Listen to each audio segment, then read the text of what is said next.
Hey everyone, my name is Landon, and today I'll be reacting and giving my thoughts on a popular thing that I've seen on the internet. I haven't really seen it as much in the past maybe few months or so, but I know it was something that was popular definitely in 2025.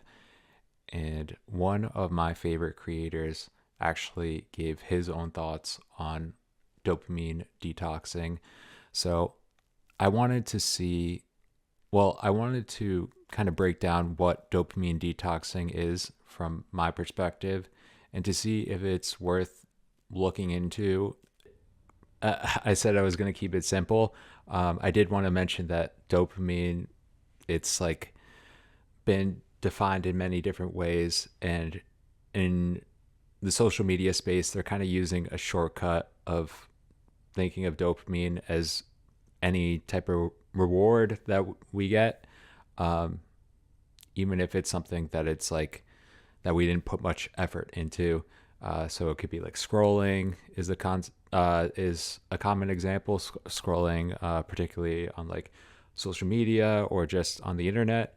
Also, other common examples include like gambling, quick reward, and not much effort put in. These are two examples of the types of things we ultimately want to avoid, at least what Mr. Huberman would say, most likely. What are your thoughts on dopamine detoxing? Sorry. What are your thoughts on dopamine detoxing? Is that legit? Does it work? Well, So this is Chris Williamson. He's the host of the Modern Wisdom podcast.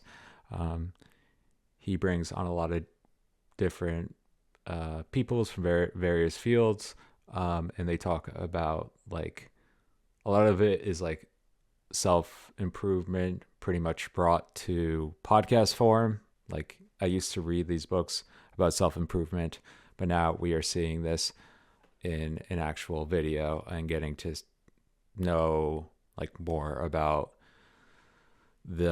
rather than this. The book is usually focused on methodology, but now we are seeing like the person and what their actual thoughts are, and it's like a little bit less refined, you could say. I mean, there's edits and stuff, but like the book, typically when an author writes a book, they're focused really on like putting in the information and laying it out in a way that's like you get it right away as you're reading it. We see this with shorts as well, but yeah. So that's who is the host of this podcast and this little clip.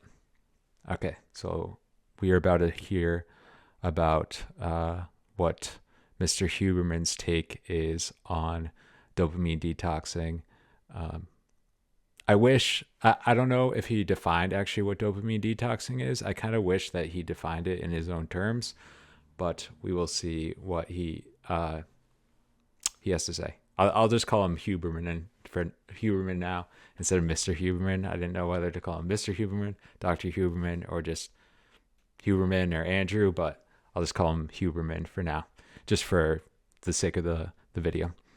Until about 6 months ago, I would have said no. But my colleague Anna Lemke, She's been on the show. Yeah, she's great. Fantastic. I have such admiration and respect.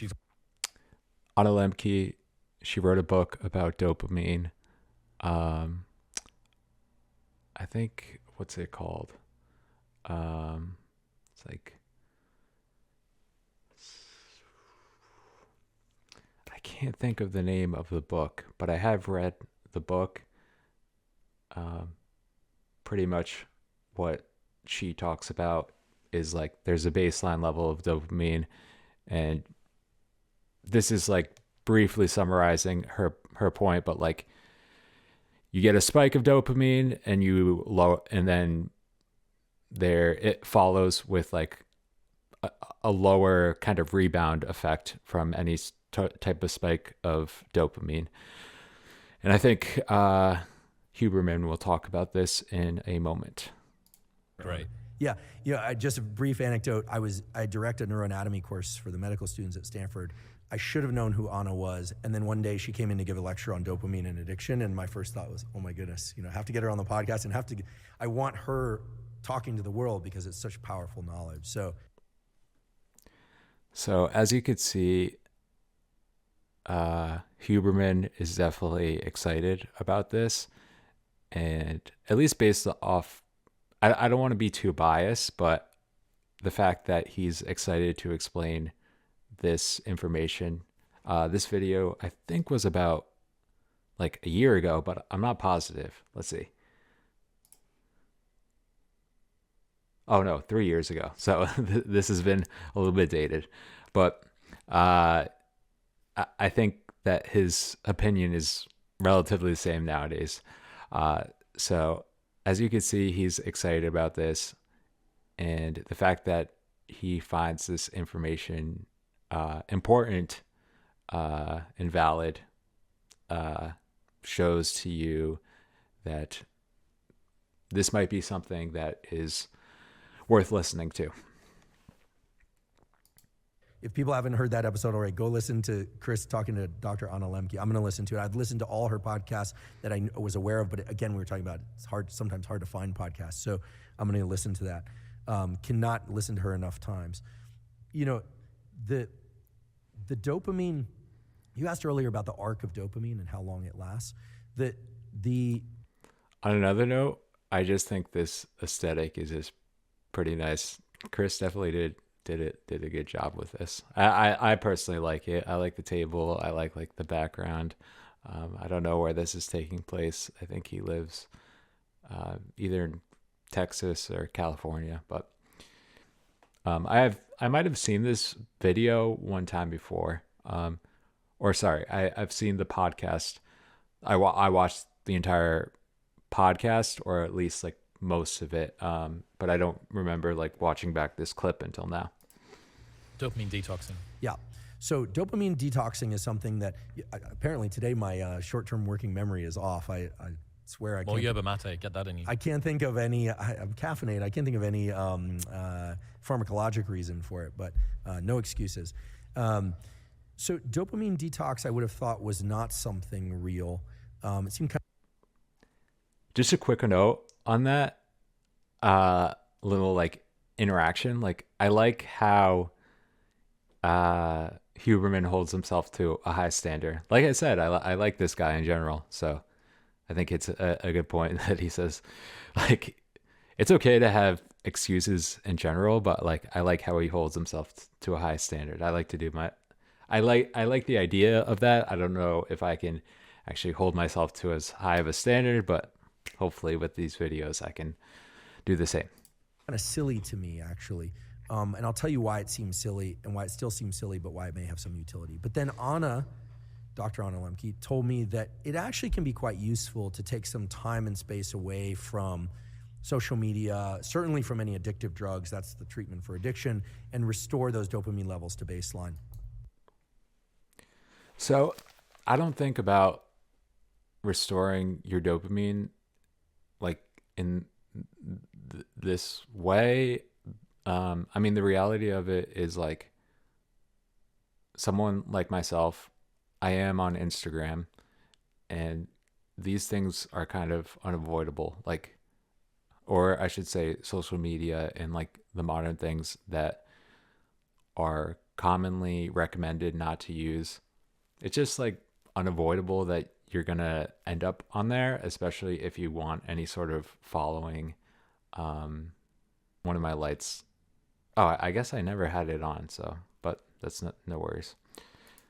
Now, the way that dopamine detoxing was initially described in the Bay Area, where it seemed a lot of tech types were talking about it, was in terms of, I heard something like, oh, people aren't even looking at other people's faces. You know, they're really kind of living this like monkish lifestyle, like no food that they really enjoy, no anything. That to me seems kind of crazy and kind of extreme. I mean, I can understand not ingesting a lot of highly palatable foods, eating some blander foods. I can understand certainly not doing any prescription drugs or taking some time off from caffeine. Caffeine increases dopamine receptors, which makes the dopamine that's available more powerful at evoking the dopamine response. I can understand avoiding certain substances and behaviors, but the idea that you weren't going to look people in the eye because it was going to be too much dopamine, I mean, I guess it depends on who you're looking in the eye and how much their look positively arouses you, but the fact... So not to interrupt what Huberman is saying here, but the idea is people take this stuff to the extreme. It's actually... what he is talking about is relating back to what I was just talking about. we're kind of on the same page here. Maybe he is like thinking a little bit more towards like less, more, he's thinking about how do we fix this problem. I'm thinking more about like, how do we, learn to accept it, but also like minimize it if possible. A rule of thumb is this change going to be realistic in your life? Is it going to be a nuisance in everyday life? If it's a nuisance in everyday life, then most likely you are not going to be able to make that change. If you are responsible of a business and that business is on social media, then you're not going to be able to avoid social media completely. Like that is just something that you're going to have to accept. The matter is that's not a very rational way to think about dopamine detox. But staying out of high intensity, highly rewarding activities, I think could be useful in terms of reestablishing that dopamine balance. And everything we know from Anna's work is that dopamine, if you drive those dopaminergic states too long, addictive drugs, et cetera, people can do this with sex, food, drugs, gambling, social media, all sorts of things, pornography.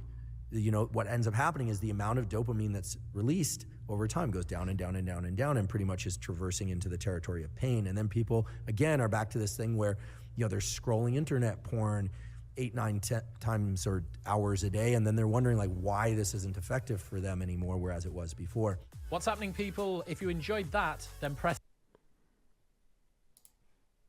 I think my biggest issue here with people talking about this topic is pointing out what's wrong and then acting like the solution is to completely cut these things out of your life. Saying that we should focus on what is true and not be too caught up in the modern trend.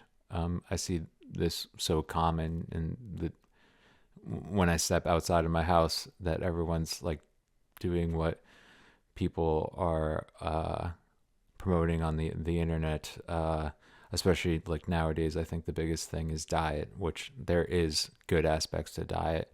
There's also confusion about diet. I just try to eat pretty simple and make it so I'm not eating too many things that are what they call processed. But I think keeping it simple is good. Thinking critically and not just accepting what someone else says, but actually seeing how it works out in your life. That is the way that I approached this discussion on the cold water exposure. Like there's so many studies that promote this, but I haven't really seen benefits in my own life when I had the few times I have tried this. So yeah, I'll leave it off at that. Let me know what you think that I could improve upon, or maybe what you wanted to see me react to in the future. This is my first time doing anything like this. So I hope you liked it. Definitely, if you could sub to the channel, that helps me out a lot. As you can see, I don't have many subscribers at the moment. So drop a like, sub, and I will see you next time. Thanks.